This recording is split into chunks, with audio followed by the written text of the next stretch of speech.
Hey friends, welcome back to my kitchen. So today I'm going to be making the ball recipe for roasted peach and tomato salsa and giving my honest review of the recipe.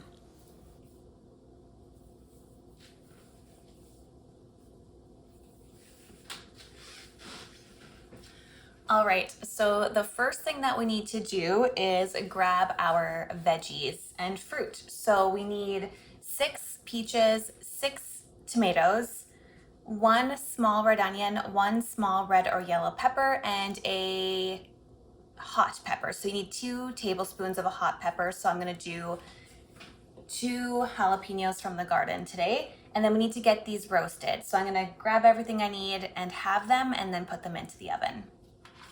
So I got these beautiful peaches from one of our local grocery stores. I have a bunch of extras because I made a peach pie this week.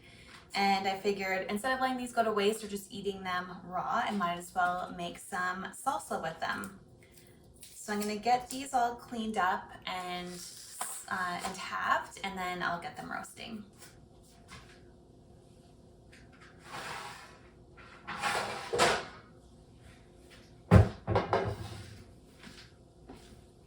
I'm gonna turn my oven on to high. I'm gonna do probably 475 and put it to broil. We basically wanna make sure that the outsides of all of these fruits and veggies are getting really nice and charred.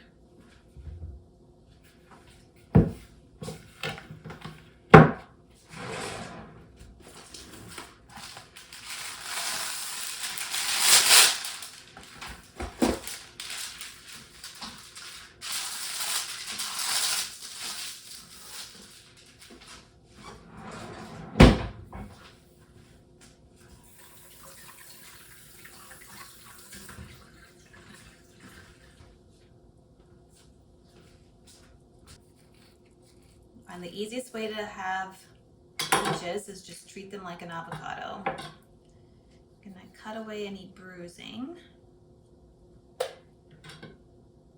This looks okay.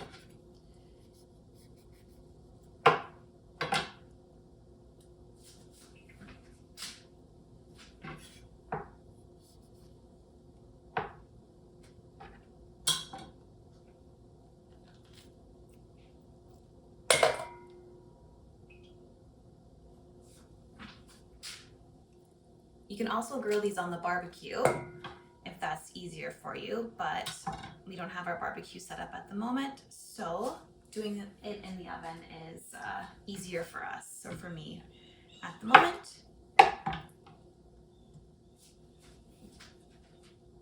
So that was 6 peaches. Now I need 6 tomatoes, and it says about 2 cups once it's prepared. So I'm gonna do, I have these really big Amish paste tomatoes, and I'm thinking that maybe 3 of these will be enough. For 2 cups, maybe 1 more. Yeah, I'll roast 4. I feel like these are pretty big tomatoes, so I'll roast 4, and if I don't have enough, some of them can just go in without being roasted. That's okay too. I'm gonna give these a little wash. So I'm just going to jump in here and say that I did end up needing 6 tomatoes to make the 2 cups of prepared roasted tomatoes. So don't do what I did and only start with 4 tomatoes. Definitely do the 6 tomatoes, and that gave me roughly 2 cups for the recipe.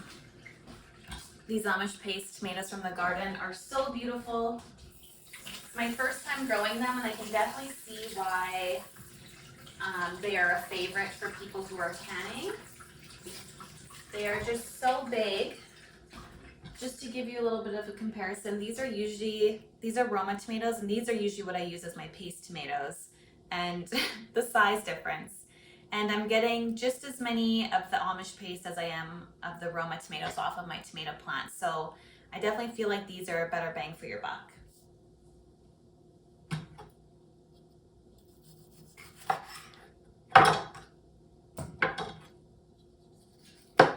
So I'm just gonna have these as well. And look at that, very little gel and seeds on the inside, which is exactly what you want for a paste tomato.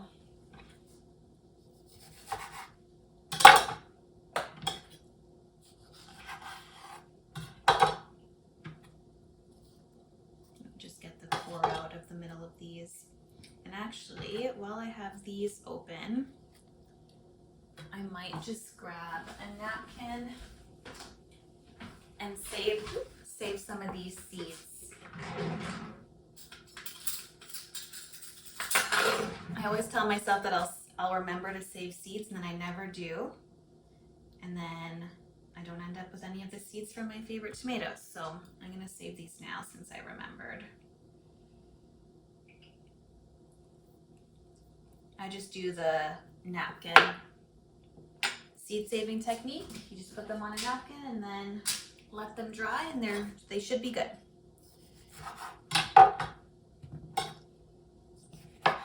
So the recipe calls for 2 tablespoons of minced pepper. So I'm gonna do 2 jalapenos, and then I think that should be enough, but if not, I can go grab more.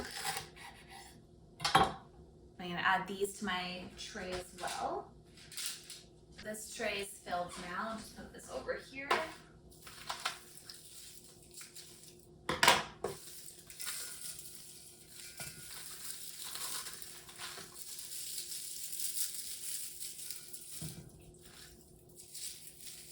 I just pulled my onions the other day, so this one was just curing downstairs. That's why it still has all of its leaves and roots on it. I'm just gonna give it a rinse because it has a little bit of dirt on it still too.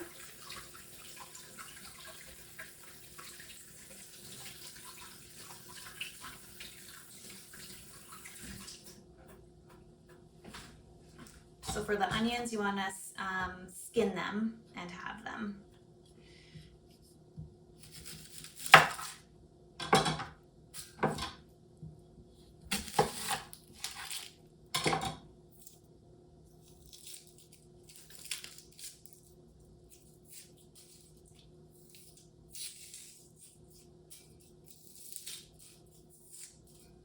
Because they're not fully cured, the skins aren't quite as easy to take off, but wasn't too bad. They are very pungent though, oh my goodness. I wish I had smell-o-vision.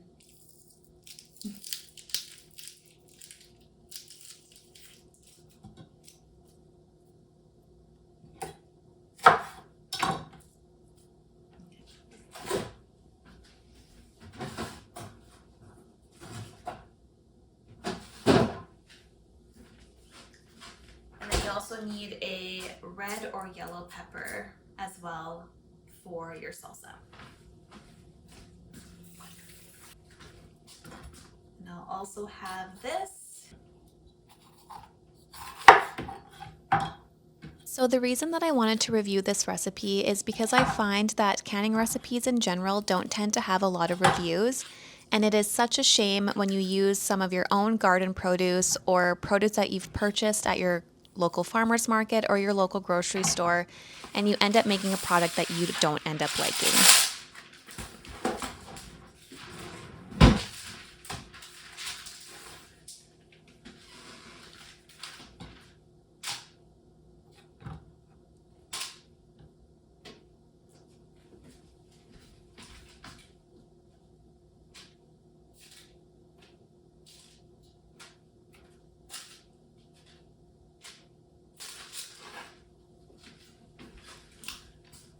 So I have my peaches, my tomatoes, my peppers, hot pepper and sweet pepper, and my red onion, all on cookie sheets. I'm gonna put these in the oven for about 8 to 10 minutes, and you want them to broil, so I'm actually gonna do one at a time, just to make sure that all of these get nice and charred.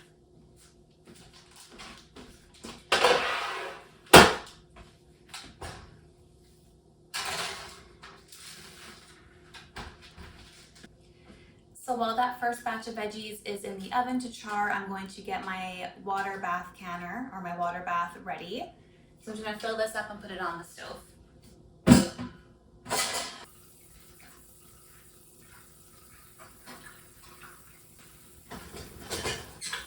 So I washed my jars already. I just put them through the dishwasher.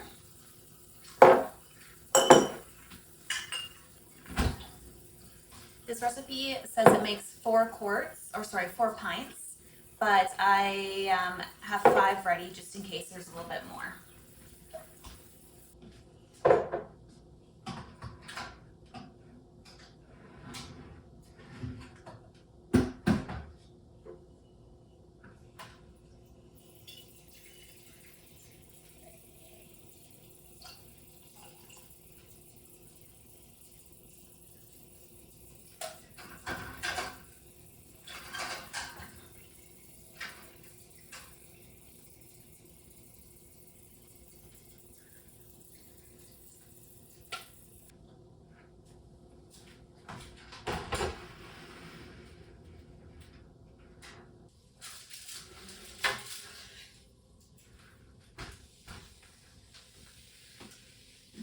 So that's what they look like right now. These two are definitely nice and charred.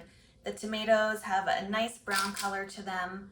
So I think overall this looks pretty good. I'm gonna leave these on the stove top to cool for a little bit so that I can handle them. And then I'll put the next batch of veggies into the oven.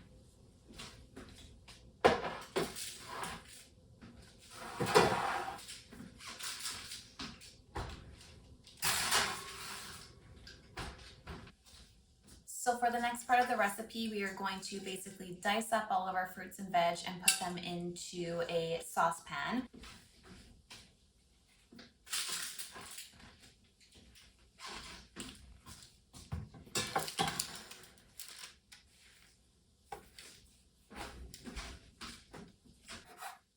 You want to keep the skin on everything because that's where the nice char flavor is. And definitely wait till this is cool enough because these are very hot right now. So you can definitely wait until they're cooled a little bit more.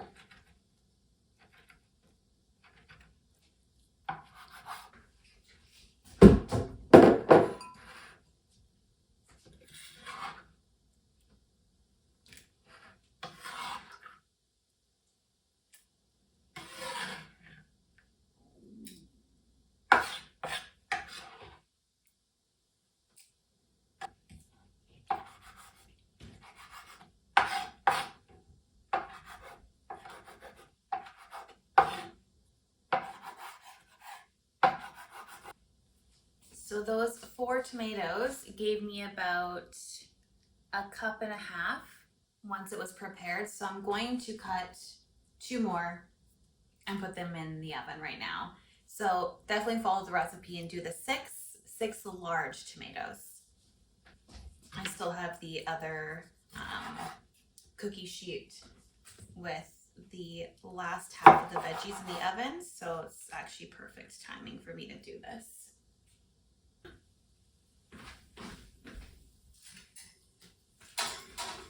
Everything else is looking a little charred, so I might just leave these on for a few minutes. And if they're not as charred as the rest of the veggies, it's fine.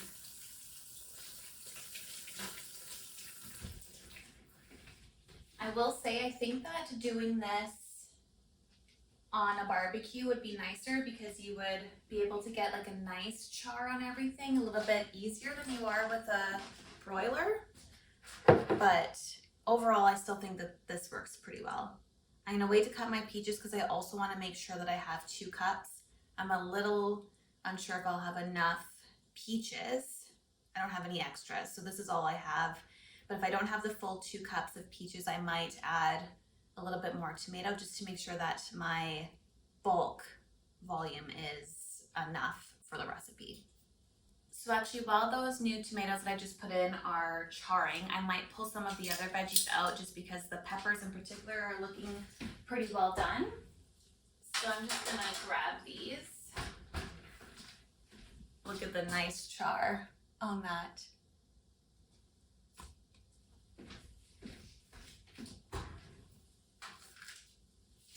Ooh, almost dropped it. So I'll cut those and then I'm gonna grab the peppers, the little jalapenos as well.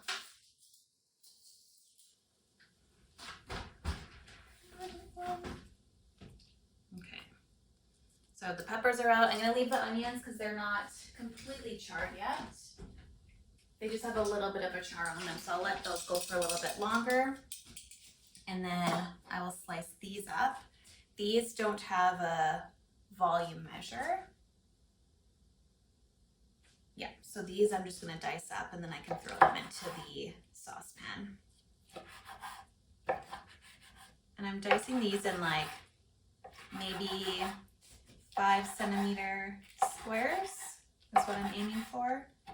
I guess you could do them as small or as big as you'd like. Some people like chunkier salsas. Some people like a little bit more smooth salsas. I think it's just all personal preference.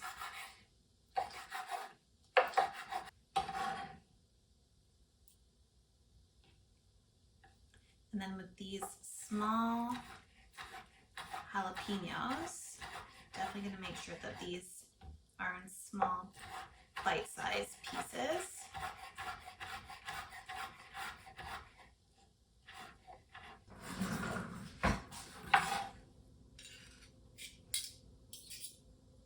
So it's about one there. So yeah, I'd say that this is about 2 tablespoons. This is perfect. So 2 jalapenos, 2 tablespoons. So I'm just going to call it for right now and take all of this out.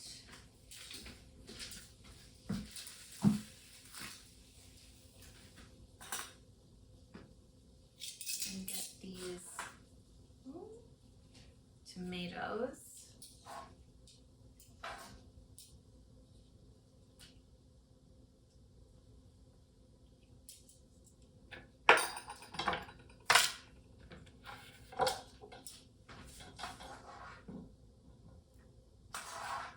This roasted red onion smells so good.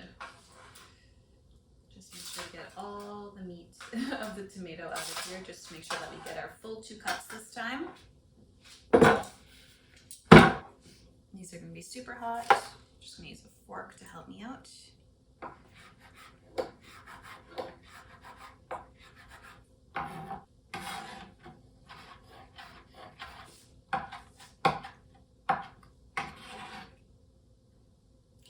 We are at 2 cups, perfect. So definitely follow the recipe. Don't do what I did. 6 tomatoes are necessary for this recipe. So now that I have that, I'm gonna throw it into my pot. There we go. And I'll do the same thing with my peaches. Unfortunately, with my peaches, like I said, I don't have any extras. So it's just going to have to be what it is. I have a feeling this won't be enough, but we shall see.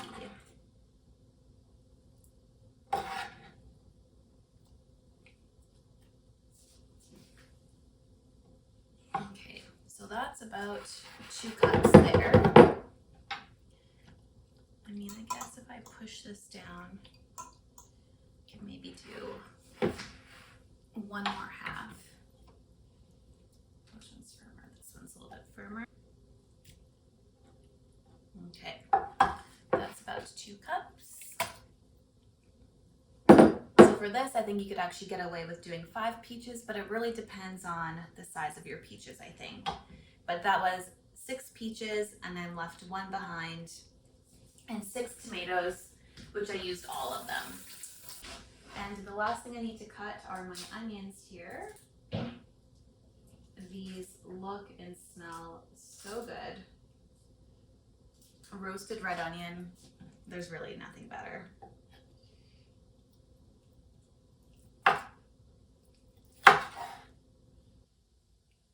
And this didn't have a volumetric measurement either.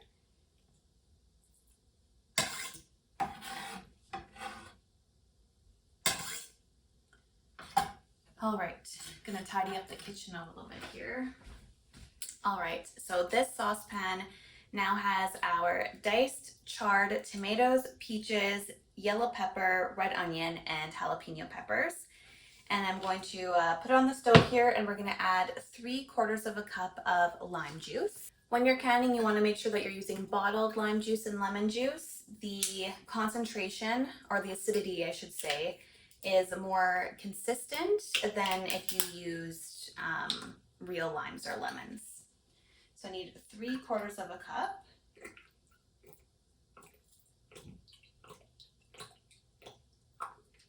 One,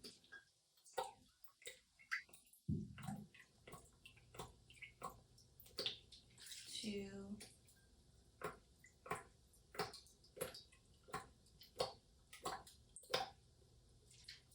three. Next, we need 2 tablespoons of brown sugar.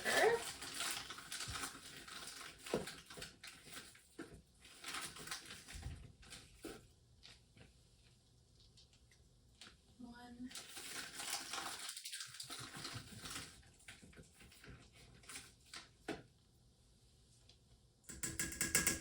two,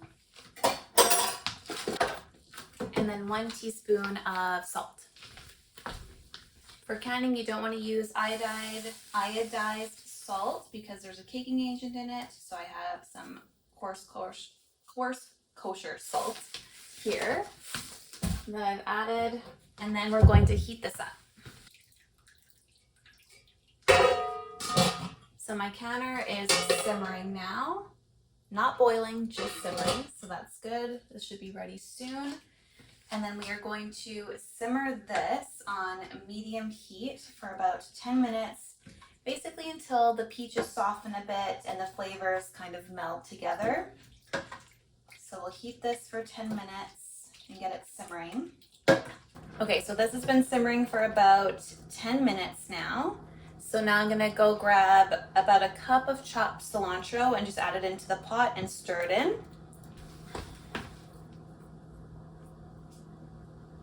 A little bit more.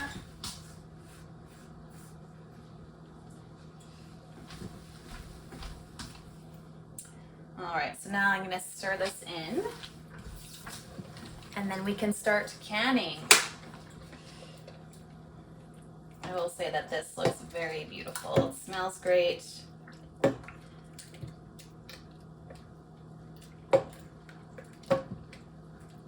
like everything you want in a salsa. Nice, colorful salsa, very flavorful, smells amazing. Okay, let's get this canned up. A little bit of a spoiler alert here. I just wanted to jump in and say that this recipe ended up being pretty amazing. I think at the end of the video, I gave it a 4 out of 5, and I just want to jump in and say that after letting it sit for the week and letting all of the flavors kind of meld together, I will say that I give it a 4.5 out of 5. My partner and I ended up eating all 3 pints that I made, and I'm definitely going to make another batch in the next couple weeks, so highly recommend this recipe.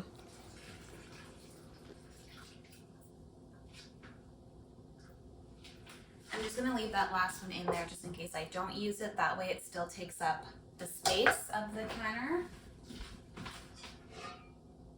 without having anything in it.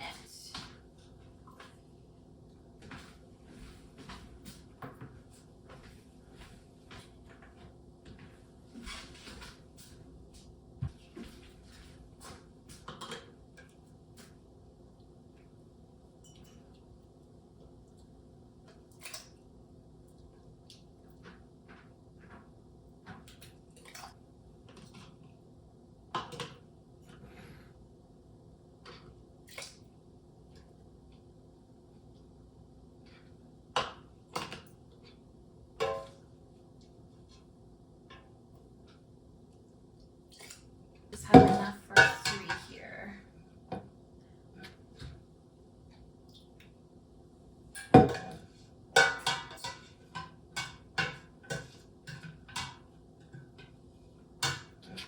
Before I can this last little bit, I'm just gonna give it a try so I can let you all know how it is before I finish.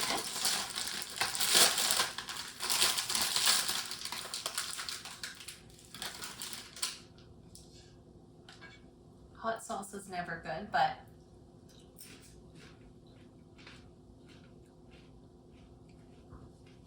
that has some pretty good flavor. It's very lime juicier at the moment, but the acidity tends to mellow out a little bit as the jars sit.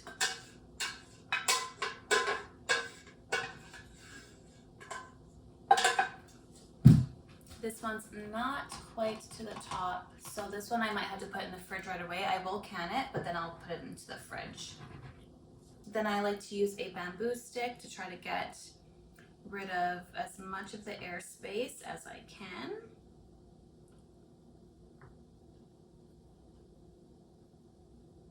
It's always a good idea to just give the rim of your jar a little wipe to make sure that your lid is able to make nice contact.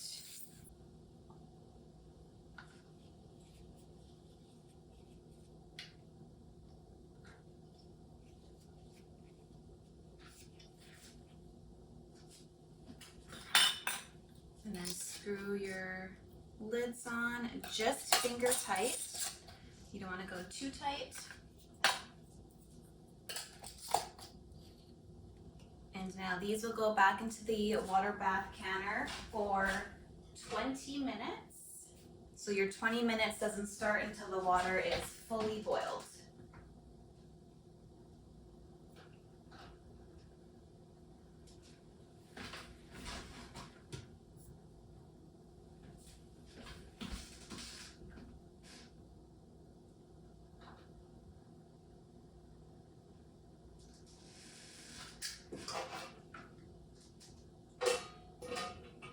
All right, so I just took these out of the canner. They were in there for about 20 minutes, and I did forget to mention before I put them in that if you are at a higher altitude, you need to process your jars for a little bit longer than if you were at sea level. So make sure that you check the timing for where you are in particular. But these were in there for 20 minutes, and then I took the lid off and turned the stove off and let them sit in the water bath canner for another 5. And then I carefully took them out, and now I'm just letting them rest here. You can see that they are absolutely covered in calcium deposits from our water. This is normal if you have hard water. Once these are cool and they have processed and the lids have popped, I will wash these off and give them a little bit of rinse so that this deposit doesn't stay on the cans forever. But overall, I will say that I do like the taste of this recipe. I will make this again, and I definitely think it's worth using your tomatoes or your peaches to make this recipe. One thing that I wish I could add, and I'm going to do some research on if I can, is whether I can add some cumin to it. I like my salsa with a little bit of spices to it. So I'm wondering if I can add a little bit of cumin to this just to give it a little bit of extra flavor. But overall, I'd give it like a 4 out of 5. I would definitely make it again. It was very tasty, very fresh tasting as well. So yeah, I hope you enjoyed this video. If you did, make sure to hit that like and subscribe button, and I will see you next time. Happy gardening and happy canning.